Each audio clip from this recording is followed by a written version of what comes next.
स्वागत है आप सभी लोगों का मेरे चैनल साइंस टू टेक्नोलॉजी में। मैं अनुपम विपुल आप सभी लोगों का स्वागत करता हूं आज के शो फ्यूचर फ्राइडे में। If you want to watch this video in English please click the description, click the first link that will take you to my English only channel. तो आज हम लोग बात करेंगे हेड्रियन, भविष्य में देशों को कैसे बनाया जाए उसके बारे में हम लोग बात करते हैं आज।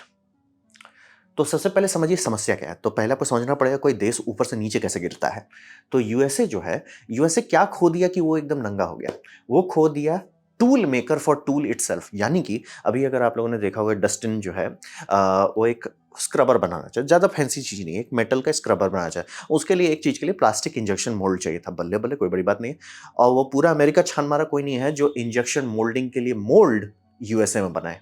आप इंजेक्शन मोल्डिंग कर सकते, मतलब कि मशीन्स हैं कि मशीन के अंदर जो आपका ये स्टील का पार्ट्स लगता है वो आपको आराम से ये क्या बोलते हैं चाइना से लाएंगे, ये अमेरिका में लगाएंगे और इंजेक्शन ये करेंगे, लेकिन मोल्ड आपको चाइना में ही बनाना पड़ेगा। तो ये सीधा समझ में आया कि भैया अगर अमेरिका के पास सब चीज़ था तो खो कैसे गया। वही वाला बात है कि टूल मेकर खो दिए, यानी कि उनका फैक्ट्री अभी भी बचा हुआ है लेकिन वो फैक्ट्री के सारे मशीन जो हैं वो सब बाहर गए। तो ये लिटरली खो दिए, मतलब अब इनका पंख खुद खो चुके हैं और कुछ नहीं बना सकते। कहने को ये फैक्ट्री बना सकते हैं, ये वैसी बात हो गई। कहने को इंडिया में सैमसंग का मोबाइल का फैक्ट्री है, एप्पल का भी है, बट वो बनाता नहीं, वो सिर्फ असेंबली करता है। अमेरिका भी वैसा हो गया और अमेरिका इतना ऊपर चल रहा था कि वो बॉम्बर्स घंटों में बना रहे थे। और जी बॉम्बर, और जी बॉम्बर, और जी टैंक तो ऐसे बना रहे थे। टैंक का मतलब एक टैंक कहा जाता है कि जर्मनी जितना शेल्स प्रोड्यूस कर रहे थे उतना इनके पास टैंक्स था। मतलब कि ये शेल खाते खाते भी धो देते जर्मनी को। तो उतना ऊपर से इतना नीचे कैसे गिर गया कि सब कबाड़ खाना हो गया, जो रस्ट बेल्ट कहते हैं उसके केसेस में। तो वही समझिए कि क्योंकि आप कोई भी फैक्ट्री देखते हैं तो फैक्ट्री के अंदर चीज लगता है। जैसे कि अगर मान लीजिए मैं सोचता हूँ कि मैं फ्यूम एक्सट्रैक्टर बनाऊंगा, तो आप बोलोगे ठीक है शीट मेटल, लेकिन उसके लिए मुझे लेजर कटर चाहिए। वो लेजर कटर को बनाने के लिए भी बहुत सारा चीज चाहिए। वो सारी चीज कहाँ से आएंगे, फिर मुझे ये चाहिए एक डाई चाहिए होगा जिसमें, मतलब एक रिग चाहिए होगा जिसमें हम शीट मेटल बेंड कर सकें। तो वो सब चीज बनाने के लिए अलग तरह का टूल्स चाहिए, वो कहाँ से आएगा। यही अमेरिका वही खो दिया, टूल बनाने वाले टूल को खो दिया। मतलब इनके पास है कि हाँ हमारे पास कार की फैक्ट्री है, सर मशीन्स कहाँ से आ रहा है उस कार की फैक्ट्री के लिए। हाँ वो सारा तो बाहर से आ रहा है। ये समस्या बहुत सीरियस बन गया है और ये बेसिकली हर चीज इनका चाइना पे डिपेंडेंट हो गया। और ये एक देश को बर्बाद कर देता है। क्यों बर्बाद करता है? क्योंकि आपको इससे दो नुकसान होता है। पहला, जॉब लॉस होता है। एक काफी गलत बात सब लोगों को फैला दिया कि मैन्युफैक्चरिंग जॉब गंदा जॉब है। लाइक सर मैन्युफैक्चरिंग के बिना कुछ नहीं है। और दूसरी बात जो रहता है ना, cheap goods cheap goods cheap goods वाला जो गांजा फैलाता है, सर चीप गुड्स का कोई मतलब नहीं है अगर आपके पास जॉब नहीं है। आपके पास जॉब है, आप शायद कुछ खरीद लेंगे महँगा। आपके पास जॉब नहीं है, चीप गुड्स ज़ीरो ही है क्योंकि आप खरीद ही नहीं सकते। तो ये कॉन्टेक्स्ट वही कि जॉब का भी लॉस किए और फॉरेन डिपेंडेंसी बढ़ा दिए। यानी कि अब दूसरे डिफाइन करते हैं कि तुम ऐसा करोगे, नहीं करोगे तो हम तुम्हारी बैंड बजा देंगे। तो ये देश को बहुत ऊपर से धड़ाक से गड्ढा में डाल दिया। और इसमें एक होता है जिसे हम लोग कहते हैं नेगेटिव फीडबैक लूप, जिसमें कोई चेक नहीं है। यानी कि अच्छा आप रुक जाइएगा, समझ जाइएगा, वैसा नहीं होगा। जैसे एक सिंपल एग्जांपल देते हैं, अमेरिकन वेपन्स इतना ज्यादा कैसे बना पा रहे थे वर्ल्ड वॉर टू में। लाइव है, मतलब इनका कुछ एक्सपीरियंस नहीं, कोई ट्रैक प्रैक्टिस नहीं है और धड़धड़ा के सब चीज बनाते जा रहे हैं। क्योंकि जब वर्ल्ड वॉर टू बना था सारे कॉन्ट्रैक्टर्स को, डिजाइन जो लोग डिजाइन ब्यूरो है उनको दिया गया था, आप ये मत, जैसे आपको टॉर्पीडो बनाना है, ठीक है, टॉर्पीडो के लिए बम बम स्टील लगता है ताकि उसका केसिंग संभाल सके अंडर सी प्रेशर को। तो रहा बात कि ऐसा नहीं बनाना है आपको कि मैथ कहता है ऐसा चाहिए ना। आप देखिए कि कितनी कार फैक्ट्रीज हैं, कितने स्टील प्लांट्स हैं जो हैं ऑलरेडी, जैसे कि वो ट्रक बना रहे हैं, बस बना रहे हैं। ये सब के लिए जो स्टील प्लांट्स हैं या कोई आई बीम बनाने वाली फैक्ट्री, वो कितना मोटा स्टील के साथ काम कर सकती है, वो आपका लिमिट है। आप उड़िए मत, मतलब कि कुछ भी बना दीजिए जिसे हम लोग मैन्युफैक्चर ना कर पाए, वैसा ना ही करें। ये बुद्धि जो था, जो उनको एक पंख दिया था इतना वर्ल्ड वॉर टू में, वो काट दिया। अब इनका हर चीज उठपटांग आने लगा, मतलब कि अब ये मैथ से बनाते हैं। मैथ कहता कि इतना मोटा स्टील, सर हमारे पास फैक्ट्री नहीं है उतना मोटा स्टील के लिए, अच्छा इंपोर्ट कर लो। अब यहीं फंस गए। जैसे आपने देखा B2 बॉम्बर का, मतलब सपना तो बहुत देखे थे लेकिन प्लान वही बना कि क्योंकि वो ये नहीं था कि सर क्या इसके लिए फैक्ट्रीज हैं, क्या ये जो आप नौटंकी कोटिंग बना रहे हैं या जो आप स्पेशल एलॉयज बनवा रहे हैं, ये एलॉय का कहीं अगर और डिमांड नहीं है तो हमें सारा खर्चा खुद उठाना पड़ेगा।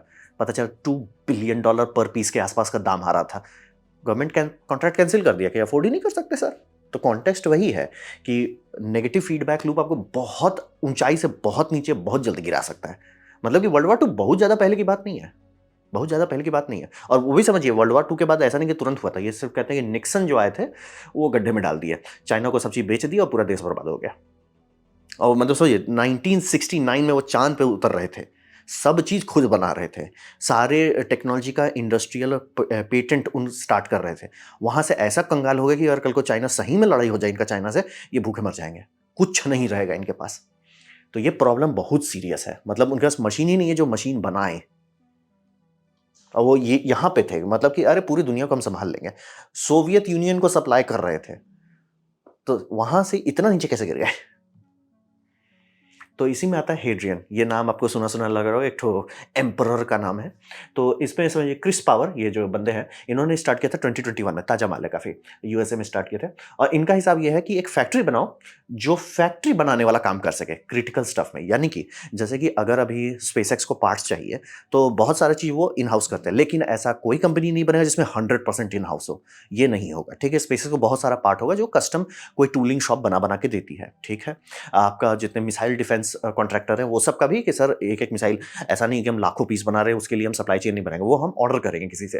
तो ऐसा बहुत सारा चीज़ अमेरिका में फैला हुआ है जो इधर-उधर से आता है। तो इनका कि वो सब इधर-उधर करने की जगह हमारे पास आइए, हम अमेरिका में हैं, हम आपको बना के दे देंगे। और वो सारे पार्ट्स का आप क्या कर सकते हैं, ठीक है? पहला तो वो तो हो गया पार्ट्स आपका एज़ इन लाइक ये पार्ट मेरा मिसाइल में लग रहा है, ये पार्ट मेरा प्लेन में लग रहा है, ये पार्ट मेरा रॉकेट में लग रहा है, वो एक पूरा कैटेगरी का। दूसरा हो गया, सर मुझे एक ईडीएम मशीन बनाना है। और मशीन की एक्यूरेसी डिपेंड करती है कि उसके पार्ट्स कैसे हैं। अगर पार्ट्स लुच-पुच है, तो मशीन भी लुच-पुच ही बनेगा। तो आपको पार्ट्स अच्छे चाहिए। अब या तो वो चाइना से बनवाइए, चाइना के पास आपका डिज़ाइन चला जाएगा, और या तो इनके पास से बनवाइए। और ये आप लोग देखते होंगे जितने यूट्यूबर लोग होते हैं जो धीरे-धीरे सब चीज़ बिल्ड करते हैं। पहले एक 3D प्रिंटर बनाते हैं, उससे किसी तरह करके एक तो 3D प्रिंटर से एक सीएनसी प्लास्टिक सीएनसी मशीन होता है। उस प्लास्टिक सीएनसी मशीन से एल्युमिनियम काट के एल्युमिनियम सीएनसी मशीन बनाते हैं। उससे स्टील काट के ढंग का सीएनसी मशीन बनाते हैं। तो ऐसे स्टेप बाय स्टेप बिल्ड किया जाता है। तो ये भी वही कर रहे हैं कि सर आप हमारे पास आइए। आपको है ना सर हमको चाहिए एकदम हाई प्रिसिजन मिलिंग मशीन चाहिए, तो ऑब्वियसली बड़े-बड़े पार्ट लगेंगे, एक्यूरेट पार्ट लगेंगे, नौटंकी नहीं चलेगा। तो वो सब किसके पास जाइएगा? चाइना के पास या इनके पास आइए। तो इनका काम ये है कि ये आपके लिए पार्ट बनाएंगे और उसको सीएमएम वैलिडेट कर देंगे, यानी कि कोऑर्डिनेट मेजरमेंट मशीन में वैलिडेट करके देंगे। यानी कि आपका जो डिज़ाइन डॉक्यूमेंटेशन है, क्योंकि जब आप कैड में काम कर रहे हो, कंप्यूटर एडेड डिज़ाइन में काम कर रहे हो, वो परफेक्ट है। मैंने शीट मेटल का डिज़ाइन बनाया अपना इसके लिए, क्या बोलते हैं आपका फ्यूम एक्सट्रैक्टर के लिए, उसमें मैं बेंड कर रहा हूँ 90 डिग्री हो रहा है। रियल लाइफ में ऐसे थोड़े स्टील मुड़ता है तो वहाँ थोड़ा सा लुच-पुच होता है। कितना लुच-पुच है उसी को हम लोग मेजर करने के लिए कितना डिविएशन है वो सीएमएम से नापते हैं। तो बिना उसके सीएमएम के आपका पार्ट का कोई मतलब नहीं है। आपने बना दिया, उसको कोई नहीं हाथ लगाया, कोई भी क्रिटिकल कंपनी हाथ नहीं लगाएगा, बोलेगा सीएमएम का रिपोर्ट दो। तो ये वही करेंगे। तो और इनके पास पूरा टूल किट है, आपका सीएनसी हो जाए, वीएनसी हो जाए, लेथ हो जाए, ईडीएम हो जाए, 3D प्रिंटिंग हो जाए, और कोऑर्डिनेट मेजरमेंट सब इन हाउस है। मतलब कि प्रोडक्शन के लिए जितना मशीन चाहिए और मेजरमेंट के लिए जितना चाहिए वो इन हाउस रखे हैं। और ट्रिक ये है कि इसको 24/7 365 मैन्युफैक्चरिंग कर, मतलब इनका बंद नहीं होगा, क्रिसमस के लिए डाउन नहीं होगा। और टारगेट ये कर रहे हैं मैक्स ऑटोमेशन और मैक्स वर्टिकल इंटीग्रेशन। मतलब आप सर फाइल दीजिए, पार्ट ले जाइए, काम खत्म। जैसे कि अगर अभी हम चाहते हैं कि हमको पीसीबी चाहिए, मतलब अगर इंडिया और चाइना के बीच में इंपोर्ट का जो लड़ाई झगड़ा नहीं हो रहा होता, तो हम ये करते ही नहीं। मतलब कि आराम से हम पीसीबी बनाते, सीधे बोलते पीसीबी वे को भेज दो, जेएलसी पीसीबी ऐसा करके है, उसको दे दो। ऐसे 3-4 ठो कंपनी उनको दे दो, तुरंत पीसीबी बना के दे देंगे। अभी हमको इंडिया में करना पड़ता है, तो इंडिया में है आपका ये लायन 3D करके है, उनको देते हैं, वो आपका ये पीसीबी बना के दे देते हैं।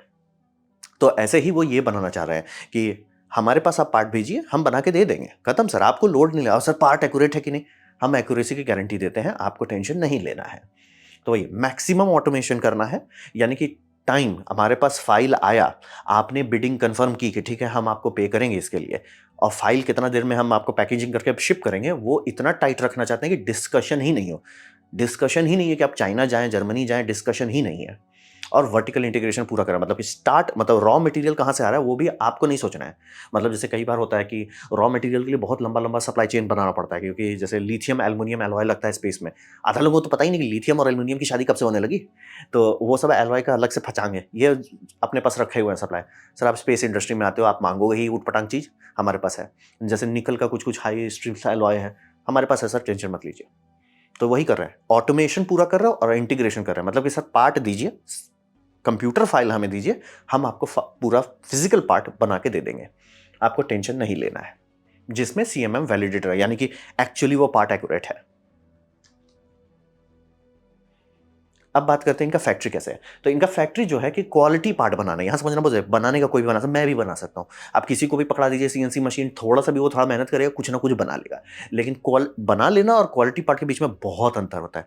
मतलब कि 1 साल का एक्सपीरियंस्ड बंदा और 10 साल के बीच का अंतर वही क्वालिटी में आता है। और यहाँ पे क्वालिटी मशीन से ये लोग स्टार्ट कर रहे हैं, ठीक है, जितने इनके सीएनसी हैं, वीएनसी हैं, वो सब अच्छा क्वालिटी का वो मिल जाता है, कोई बड़ी बात नहीं है, वो मिल जाता है। लेकिन यहाँ पे ट्रिक जो कर रहे हैं, कंप्लीट ट्रैकेबल ऑफ कंज्यूमेबल कर रहे हैं। यानी कि इनका जैसे ड्रिल बिट्स है, तो ये सबको पता ही होगा ड्रिल बिट घिसता है। अब रहा बात जो लोग बेसिक चलाते हैं, ड्रिल बिट घिस रहा है, कर रहे हैं उससे नहीं, इनका कैसा ड्रिल बिट का कितना लाइफ है। कुछ केसेस में अगर ड्रिल बिट आप एकदम प्रिसाइज चाहते हैं, 8 मिनट से ज्यादा वो घिस काट नहीं सकता मेटल को। मतलब कि काटेगा, उसके बाद काटेगा, लेकिन फिर डायमेंशन जो है लूज होने लगेगा। तो इनका है कि सारे ड्रिल बिट्स जो हैं यूज हो रहा है, पहले उसको ट्रैक करो कि ये ड्रिल बिट हमने खरीदा, इस ब्रांड से खरीदा, ये आया, पहले तो वहीं ट्रैक कर रहे हैं। दूसरा, जितनी बार वो मशीन में जाता है, स्पिंडल में जाने से पहले लेजर से स्कैन करते हैं कि उसका एक्चुअल डायमेंशन क्या है। समझिए, बिट पे ये ध्यान दे रहे हैं कि सर हमारा बिट एक्चुअली है कि नहीं। अब उसके बाद अंदर में वो क्या करते हैं, वो उनका कैलकुलेशन होगा। मोस्ट लाइकली ये करते होंगे कि जो नए नए ड्रिल बिट्स हैं उसको चलाओ मत। जैसे आपको एक पूरा हॉगिंग ऑपरेशन करना है, पुराना ड्रिल बिट से करो हॉगिंग ऑपरेशन। जो फिनिशिंग पास है वो नया ड्रिल बिट से करो। ऐसे ऐसे करते हैं। ये यही इसी के लिए आप पैसा देते हैं मशीनिस्ट को। मशीनिस्ट ये सब दिमाग में करता है, ये इसको पूरा ऑटोमेट कर रहे हैं कि सर आप टेंशन मत लो, हमारे पास ड्रिल बिट्स आता रहता है, हमारा कंप्यूटर उसको स्टोर करता है, सॉर्ट करता है कि कौन ड्रिल बिट है, कैसा घिस रहा है, और वो भी एनालाइज कर लेंगे। सर आप ये एल्युमिनियम काटोगे 8 मिनट चलेगा, स्टेनलेस स्टील काटोगे सर 6 मिनट में बोल जाएगा। तो वो सारा लेवलिंग जो हो रही है कंज्यूमेबल का, सर ये खपत होगा, वो डेटा डाल रहे हैं। अगर वो डेटा नहीं डालते हैं तो एक्यूरेसी लुच-पुच हो जाती है। तो और यही इनका, मेरा टारगेट है नहीं कॉमन पब्लिक, इनका टारगेट है मतलब समझिए स्पेस डिफेंस, मतलब जहाँ पे एक्यूरेसी पे लुच-पुच नहीं रह सकते, तो वो पूरा ट्रैकिंग कर रहे हैं। फिर अब रहा बात, वो तो आपने देख लिया, मशीन को आपने करी, या तो कोई भी सुन लेगा कर लेगा, लेकिन सामान को इधर से उधर करने के लिए रोबोटिक हैंड्स लगा रहे हैं। यही इनका दूसरा सेकंड पॉइंट है कि अभी का जो सिचुएशन है कि हमारे पास सर फैक्ट्री है, बढ़िया बढ़िया मशीन है, हम भी लगा सकते हैं इंडिया में, कोई बड़ी बात नहीं। लेकिन रहा बात कि अभी का जो सिस्टम है, अगर आप जैसे होंडा के इसमें जाएंगे या मारुति उस सब में जाएंगे, उसमें आपको दिखेगा फैक्ट्री बना हुआ है, मशीन्स अच्छे हैं, लेकिन वो सिर्फ एक काम कर सकते हैं। सर हम इंजन बनाने के लिए हमारे पास ये पीस है, ये यहाँ पे मशीन होता है, एक रोबोटिक हैंड आता है, उठाता है, ले जाता है, रख देता है, होता है। ये फिक्स्ड प्रोडक्शन में सॉर्टेड है, फ्लेक्सिबल प्रोडक्शन में सॉर्टेड नहीं है। ये उसको वही कर रहे हैं कि हम फ्लेक्सिबल में सॉर्टेड दे देंगे आपको। मतलब आपका पार्ट्स जो है जब तक इस डायमेंशन के अंदर फिट हो रहा है, हमारा जिग इसको पकड़ के उठा लेगा, मतलब रोबोट जो है पकड़ के उठा लेगा, शिप कर लेगा, आपको टेंशन नहीं लेना है। यानी कि इनको पर्सन नहीं रखना है मशीन पर मशीन पे इनको इंडिविजुअल नहीं चाहिए, पूरा ऑटोमेशन है। यानी कि मशीन खुलेगा, इसमें ये आएगा रोबोट, रॉ मटेरियल लगाएगा, बंद करेगा, वो मशीनिंग होगा, फिर आएगा उसको पार्ट निकाल के चला देगा। और ऐसा हर फैक्ट्री में होता है, लेकिन वो फिक्स पार्ट के लिए होता है कि सर हम ऐसा ही पार्ट बनाएंगे, ऐसा ही सब चीज़ करेंगे, उसके लिए आपको मतलब सॉल्व कंपनी बन जाएगी। लेकिन सर हम वेरिएबल पार्ट्स के लिए चाहते हैं, वो लिस्ट एकदम छोटा है। सर पार्ट्स बदलेगा तो वही वो सॉल्व कर रहे हैं। सर पार्ट्स उल्टा पुल्टा आया तब तो वही कि हम प्लेट बनाएंगे, वो प्लेट को लॉक करेंगे, सारा तिगड़म करेंगे।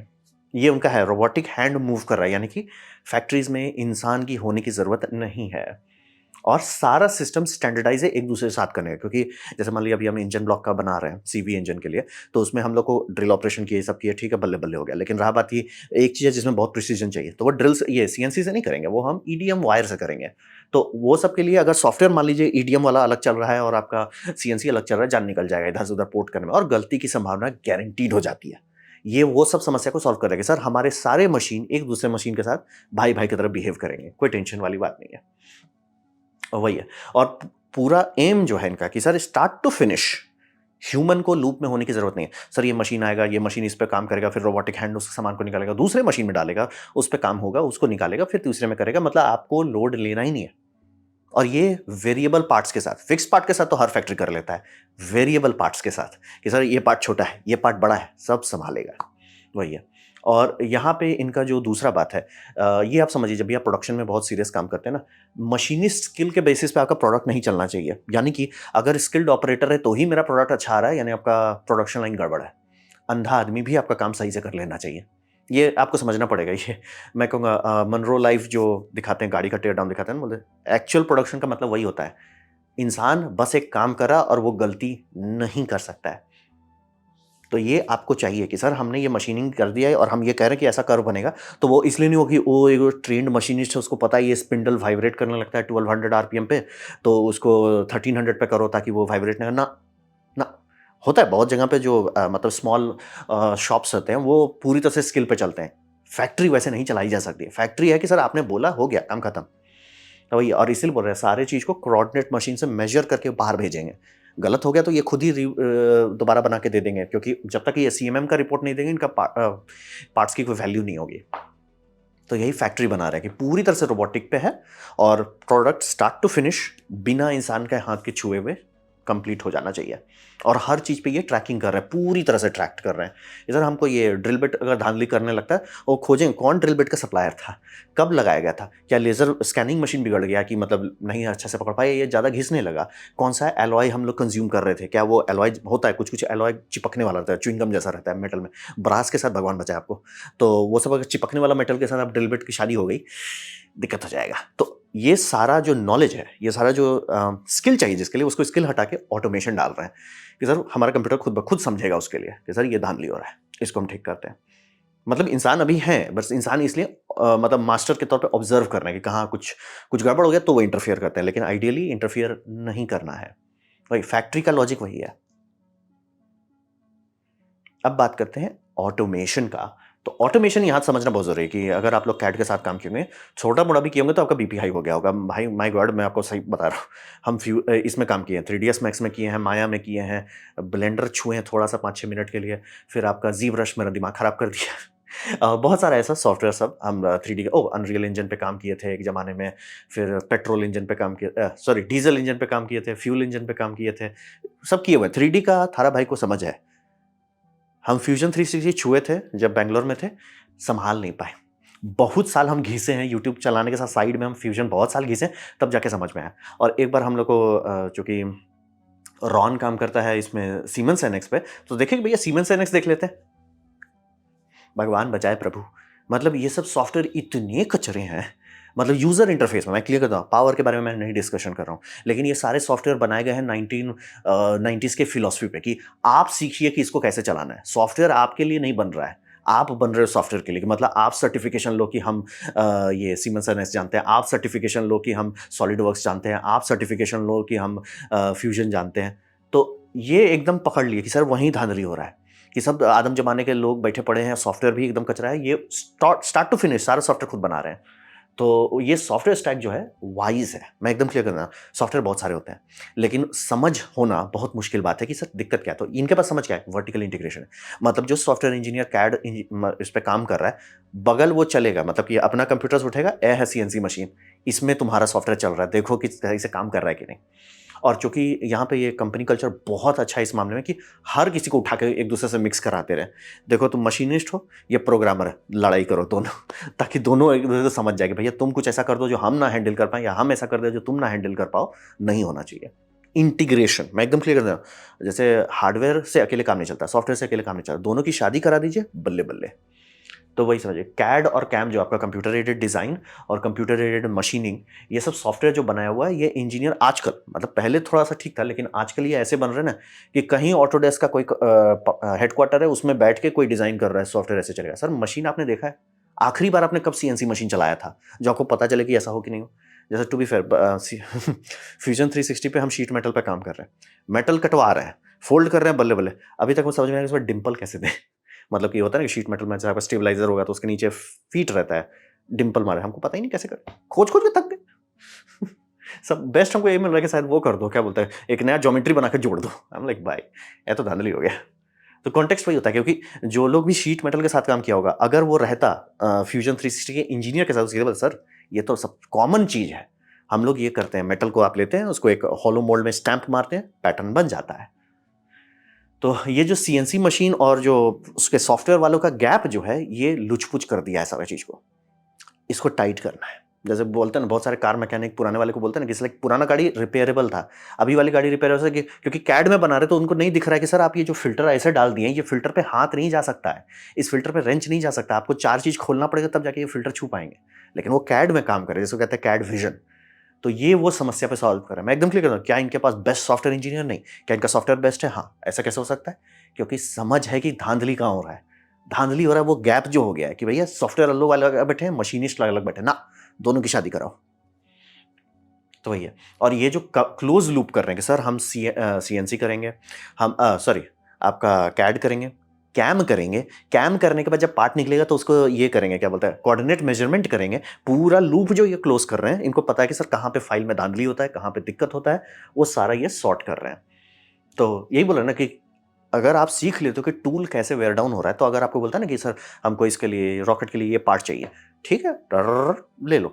और अगर इनका सिस्टम सही से काम करता है, इनको पता चल जाएगा सर ये ड्रिल बिट बहुत खा रहा है, आपका बिलिंग में आ जाएगा सर ड्रिल बिट बहुत खा रहे हो आप मेरा ठीक है, तो ड्रिल बिट के हिसाब से ऐसा जाए। और ड्रिल बिट खपने के बाद कैसा सरफेस छोड़ रहा है, मान लीजिए कि ड्रिल बिट जरूरत से ज़्यादा ओवर साइज कर रहा है, तो ड्रिल बिट को थोड़ा बाहर कर दिया जाएगा कि भैया तुम बाहर ही से ही काटो, बाद में हम फिनिशिंग पास थोड़ा सा टाइट कर देंगे। ये सब अडेप्टेबल होना चाहिए।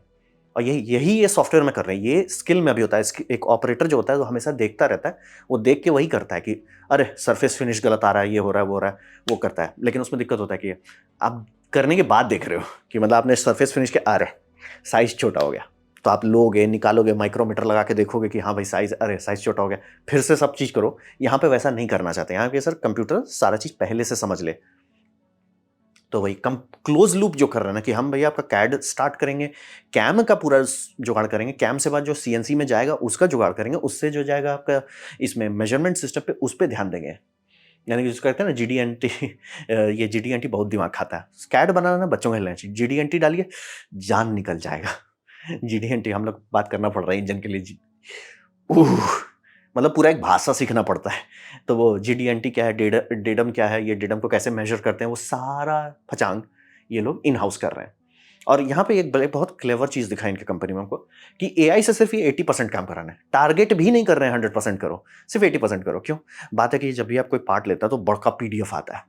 अब पीडीएफ है और उसमें खूब सारा डॉक्यूमेंटेशन है कि ये है पार्ट, ऐसा होना चाहिए, ऐसा मेजरमेंट है, वो सारा है। एआई का काम है उसको लेकर समराइज करके 80% तक वो निकाल देता है। फिर बोलता है इंसान डबल चेक करो, क्योंकि तब वो हलुसिनेशन का टेंशन खत्म हो जाता है। मान लीजिए एआई कुछ हलुसिनेट कर दिया तो पकड़ा जाएगा कि बस सर धांधली हो गया है, वही है। और यहाँ पे समझिए इनका जो पूरा ईथॉस है सॉफ्टवेयर पे, वो है कि सर न्यूबी यूज कर सके। अभी का बहुत सारा सॉफ्टवेयर बहुत घटिया है, खासतौर पे कैड इंडस्ट्री में। पहली बात वो मतलब फिलॉसफी ही अलग है। उनका फिलॉसफी है तुम सीखो हमको कैसे, इनका फिलॉसफी है सर हम जो टूल किट बना रहे हैं वो इतना आसान होना चाहिए कि सर एक बस ड्राइवर है उसको हम लिए 30 दिन के अंदर, ये उनका टारगेट है, 30 दिन के अंदर हम उनको एडवांस एरोस्पेस लेवल का फैक्ट्री चलाने लायक बना देंगे 30 दिन के अंदर। वही बोल रहा है, असंभव बात नहीं है, मैं कर रहा हूँ ना, क्या मैं जान रहा हूँ, असंभव बात नहीं है। सॉफ्टवेयर बस आपसे लड़ाई करता है। ये बोल रहे हैं नहीं, सॉफ्टवेयर आपका सुनेगा, लड़ेगा नहीं आपसे। तो की फोकस वही है, easy to use for newbie, कि मतलब सर हमारे यहाँ ज्वाइन कीजिए, हम सिखा देंगे आपको जो सीखना है और उसके बाद आप आराम से काम कर लीजिए। तो ऑटोमेशन ये सही तरीके से कर रहे हैं। बहुत बहुत ही वो एक क्या बोलते हैं, दिख गया कि इनको सब प्रॉब्लम कहाँ है। प्रॉब्लम है कि वो कैड और सीएनसी के बीच में जो डिवोर्स हो गया ना, उसको शादी करा रहे हैं। तो रहा बात कि भविष्य में क्या होगा, तो यहाँ समझना बहुत जरूरी है। ये सीईओ, दूसरे सीईओ कहूँगा या तीसरे सीईओ कह लीजिए, जैसे मैं एरिक बार्बर का कहता रहता हूँ, सॉरी चेरिस बार्बर है वो, इसका क्या बोलते हैं आपका एडिसन ट्रक वाले, वो बहुत क्लियर कि सर मैं क्या करना चाहता हूँ, कैसे करना चाहता हूँ, पूरा सॉर्टेड है। ये दूसरा सीईओ मेरे को मिला जो पूरी तरह से सॉर्टेड है, मैं क्या कर रहा हूँ, कैसे कर रहा हूँ, उसका क्या रिजल्ट होगा, एकदम सॉर्टेड। हुलू लुलू नहीं, झिंगा लाना नहीं, हम हरसई कर देंगे, दीर्घाई नहीं, हम भांज देंगे, भांज के हुलू लुलू कर देंगे, 2016 में ऑटो सेल्फ ड्राइविंग ट्रक बेच देंगे, इलॉन मस्क वाला वीड लगा के हम ड्रिल कर देंगे, उसमें गाड़ी चला देंगे, सर नहीं। सर हम ये कर रहे हैं, ये प्रॉब्लम है दुनिया में, ये प्रॉब्लम को हम ऐसे सॉल्व करें, एकदम क्लियर कट। वो बहुत रेयर है, मतलब बटर मसाला वाला बात नहीं है एकदम, सर हम ये कर रहे हैं, आप देख लो। और बाय द वे इनका रेवेन्यू खतरनाक ग्रोथ किया है, हार्डवेयर कंपनी के लिए। सॉफ्टवेयर वाले बेयरली इस तरह से ग्रो कर पाते हैं, ये हार्डवेयर को इस सॉफ्टवेयर वालों से आगे ग्रोथ करा रहे हैं। तो बहुत ही ज़्यादा क्रिस्प क्लैरिटी दिखा। ये एक्चुअली थे जो मतलब पहली बार सीईओज में कि हाँ भैया चाइना से अगर हम बीट करते हैं तो हमारे पास एक विंडो है, क्योंकि चाइना का अभी पॉपुलेशन आई है, तो विंडो खत्म क्यों होगा चाइना के लिए। उनको पता है 1 चाइल्ड पॉलिसी जो लगा दिए थे, कहने को अभी 3 चाइल्ड पॉलिसी लगाए हैं, बर्थ रेट 0 ही है तो उनके पास एक विंडो है, उसके बाद वो धड़ाके के रिटायर होने लग जाएंगे, फिर वो हमसे नहीं लड़ सकते। तो जनरली कहा जाता है 27 से 2037 मतलब एक टाइम विंडो आएगा जहां चाइना सबसे पावरफुल होगा।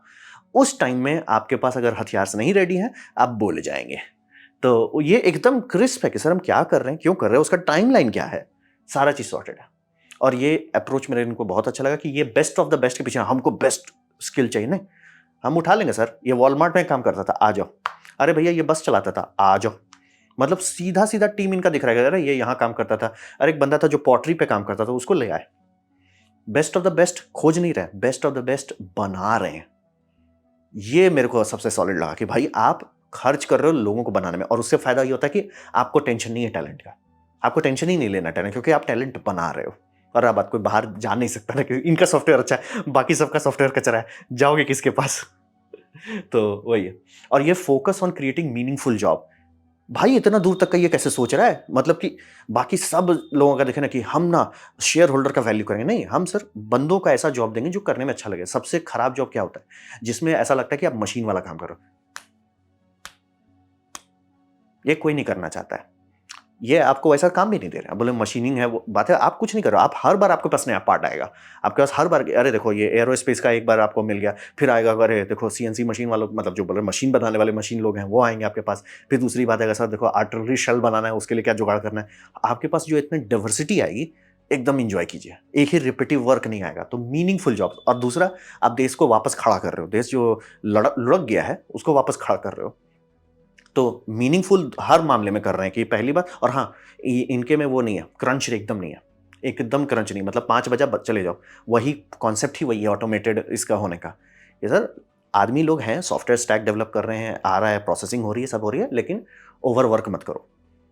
इतना दूर तक सोच लिया कि भैया मीनिंगफुल करना है। फिर फोकस ऑन डिलीवरेबल्स, हम करेंगे क्या, उससे क्या आउटपुट आएगा। फैक्ट्री 1 बनाए, फैक्ट्री 1 इस पार्ट डिलीवरी करना शुरू किया, उसी टाइम वो फैक्ट्री 2 बना दिए, क्योंकि उनको समझ में आया कि सर मतलब बड़ा बड़ा सीएनसी के लिए अगर आप ऑर्डर करते हैं तो 2-3 महीना लग जाता है डिलीवरी आने में, तो इनको पता था कि तुरंत नहीं होगा, अमेजॉन डिलीवरी नहीं है, तो भैया दूसरा उसी टाइम बनाना स्टार्ट कर दिया। और ओपनली बाय द वे बताते हैं कि देखिए सर हम बना तो दिए, ठीक है, अगर तीसरा बनाएंगे, ये हम जितना लर्निंग लिए इसको कॉपी पेस्ट करेंगे वहां पे, ठीक है, हमको लगता है वो 100% काम करेगा, लेकिन वो नहीं करेगा। वो सबको रियलिटी में जितने लोग हैं उनको पता है वैसे काम नहीं करेगा। अब उसमें जो प्रॉब्लम्स आएंगे वो उसको वो सुधारेंगे, तब उनका जो क्या बोलते हैं डेटा सेट है वो रिफाइन होगा। फिर जब तीसरी बार कॉपी करेंगे तो थोड़ा और कम नुकसान होगा, मतलब कि ऑलमोस्ट 90% चीज ट्रांसफर हो गया, 10% फेल हो गया। फिर उसके बाद चौथा पांचवा, तब ये हो जाएगा सर कंट्रोल सी कंट्रोल भी हम सॉर्ट कर चुके हैं। हम कहीं पे भी अमेरिका में फैक्ट्री बनाएंगे, वो ऑटोमेट हो जाएगा, उसमें लोग काम करने लगेंगे। लोग काम करने मतलब लोग उसको एम्पलीफाई कर रहे हैं।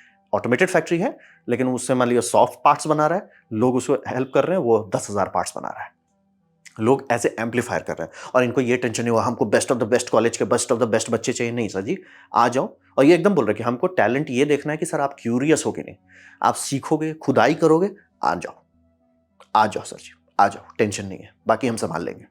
बस वो सीधा बोले आपको खुजली होना चाहिए, आप आ जाओ, हम संभाल लेंगे। तो वही क्लियर फोकस है डिलीवरेबल्स पे। ये मैंने पहली बार सुना है कि कोई ओपनली बता, सर पहला फैक्ट्री सबको लगता है हम कॉपी पेस्ट कर लेंगे, मतलब ये फैक्ट्री यहाँ चल गया दूसरा कर लेंगे, हो जाएगा, नहीं वैसा नहीं होता कभी। फिर दूसरा तीसरा में भी चौथा पांचवा में आप कहोगे सर अब हो गया है, अब हमें पता है कि कैसे करना है। सही है।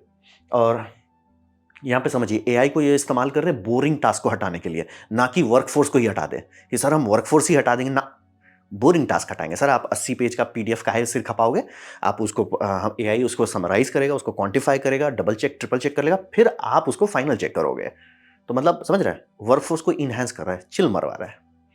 और यूएसए को इसकी बहुत जोर की जरूरत है, बहुत ही जोर का, क्योंकि क्लियर कट है कि अगर अब यूएसए चाइना से लड़ा तो उसकी बैंड बच जाएगी, क्योंकि उनका शेल्स खत्म हो जाएगा, मिसाइल्स खत्म हो जाएंगे।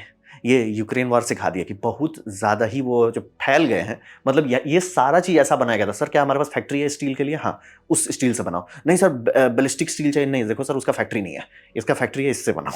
सारा चीज़ वो किए थे कि सपोर्ट कर पा रहे थे वॉर एफर्ट। अभी जो है कि सर हर चीज़ के लिए आप नौटंकी पार्ट मांग रहे हो, मिल नहीं रहा है उतना। तो वो जो अमेरिका का कमजोरी है उसको ये सुधार, बोल रहे शेल्स नहीं बनेगा। और चाइना का वही सबसे बड़ा बात है, वो अगर लड़ाई शुरू किया शेल्स के मामले में, ये हाफ जाएंगे 6 महीने के अंदर। और चाइना बोलेगा भैया अभी तो हम स्टार्ट ही हुए हैं, क्या टेंशन ले रहे हो। जैसे आपको सिंपल इरादा, मुझे मेरे लिए बहुत पर्सनल है, क्योंकि हम इसमें काम कर रहे हैं हीरावत में कि भैया इंजन बने कर, क्यों नहीं डिलीवर कर पा रहे इंजन। ये एग्जाम्पल है, एक बड़ा सा छेद है, उसके बगल में एक छोटा छेद है, ठीक है, ये ऐसा होना चाहिए, ये बड़ा छेद है, ये छोटा छेद है, आराम से यहाँ पे 2 मिलीमीटर का गैप है, कोई बड़ी बात नहीं है, मिलीमीटर सीएनसी के लिए नॉर्मल होना चाहिए। सेम पार्ट में दूसरा छेद जो है, यहाँ मेन होल है, ये छोटा, ये आप देख रहे हैं कट कर गया, भैया मिलीमीटर में आपका कैसे खिसक जा रहा है सीएनसी। मैं 3D प्रिंट करूं तो ये गड़बड़ी नहीं होगी। इसीलिए बात मैं बता भी नहीं सकते हम किसी को कितनी बार हम लोग का पार्ट्स हमने बनाया लिए, सर ये तो कबाड़ है। तो ये बहुत ज़रूरत है, मैं एकदम क्लियर करता हूँ, इस तरह की कंपनी की ज़रूरत हर देश को है। और अगर हमारे पास ये नहीं आया इस तरह के फैक्ट्री सिस्टम जो भविष्य के लिए अच्छे जॉब बनाने वाला, देश को पंख देने वाला, हम लोग फेड कर जाएँगे। हल्ला करने का कर लेंगे, हम चाइना से लड़ लेंगे, भैया हमारे हथियार खत्म हो जाएंगे। जैसे अभी आप देखिए यूक्रेन, मिलियंस ऑफ ड्रोन उनको बनाना पड़ रहा है पर दिन, तक जाके वो टिक पा रहे हैं। मिलियंस में उनका प्रोडक्शन है, हजार में नहीं मिलियंस में, तब जाके ड्रोन से कुछ हो रहा है। जैसे मान लीजिए हाँ सर 1 लाख ड्रोन है तो 1-2 हफ्ते में खत्म हो जाएगा। तो कॉन्टेक्स्ट वही है कि यहाँ तक वापस जाना, और देश का सीधा पावर वही है कि आप सपोर्ट कर सकते हैं। जैसे बोलते हैं ना, टिप ऑफ द स्पीयर। जब भी आप कोई स्टाफ ये देखते हैं, आर्मी देखते हैं, तो आप टिप ऑफ द स्पीयर देख रहे हो, हाँ इनके पास इतने सोल्जर है। सर सोल्जर ईजी चीज़ है, उसके पीछे सपोर्ट मुश्किल चीज़ है। सोल्जर को आप दे रहे हो मैगजीन, सर वो मैगजीन तो 1 सेकंड का डर खत्म, सर दीजिए दूसरा मैगजीन दीजिए। वो दूसरा मैगजीन में पता चलेगा सर हमारे पास तो स्टॉक ही नहीं है, ये सोल्जर अगर 15-20 मिनट पगलाया तो हमारा स्टॉक खत्म हो जाएगा। ये दिक्कत होता है, इसीलिए कहते हैं शाफ्ट पीछे वाला मजबूत होना चाहिए, जिसे कहते हैं लॉजिस्टिक्स। और लॉजिस्टिक्स के पीछे होना चाहिए ये आपका क्या बोलते हैं, मैन्युफैक्चरिंग। मान लीजिए लॉजिस्टिक आपने स्टॉक पाइल बना लिया था, स्टॉक पाइल कितना दिन चलेगा? ठीक है ना, रशिया का हालत खराब कितना जल्दी हो गया। हाँ भाई हमारा टैंक्स एकदम जी, अब तो टैंक्स का नाम भी नहीं लेते क्योंकि सब फोड़ दिए, अब पुराना जमाने का निकाल रहे हैं। तो समझना बहुत ज़रूरी है कि ये बहुत बुरी तरीके से अमेरिका को चाहिए और हमें भी चाहिए, अगर इंडिया को आप सही में काबिल पंख देना चाहते हैं। पहली बात, जो लोगों को अच्छा जॉब मिलेगा बहुत अच्छी बात है, देश का भला होगा वो भी बहुत अच्छी बात है, हाइप पे नहीं चल रहे हैं बहुत अच्छी बात है। अब वही बोल रहे हैं कि ये बेस्ट ऑफ द बेस्ट खोजने की जगह पे बेस्ट ऑफ द बेस्ट बनाने पे जो लगे हुए हैं वो बहुत है। और इंडिया तो एक्चुअली बना लेने लायक होना चाहिए। हमारे पास सॉफ्टवेयर इंजीनियर हैं, क्लेम तो हम लोग बहुत करते हैं, बनाने लायक होने चाहिए। तो ये था मेरा प्रेजेंटेशन, ये नया पंख देने का तरीका देश को। उम्मीद करता हूँ आपको अच्छा लगा, कुछ सीखने वाला, कुछ समझ में आया। अगर ऐसा है लाइक कर दे, दूसरा शेयर कर दे, बस मेरा काफ़ी भला होगा। नहीं अच्छा लगा, नहीं पसंद आया, कोई बात नहीं, आप डिसलाइक दबा सकते हैं। मैं कहूँगा डिसलाइक 2 बार दबाएं, उससे मुझे पता चलो कितना ना पसंद हुआ है। मैं आपसे कहूँगा कमेंट लिखें, मैं हर कमेंट को पढ़ने की कोशिश करता हूँ। आपसे कहूँ सब्सक्राइब कीजिए, बेल दबाइए अगर आप फ्री हैं तो। आपने वीडियो देखा, जानकर मुझे बहुत खुशी हुई। धन्यवाद।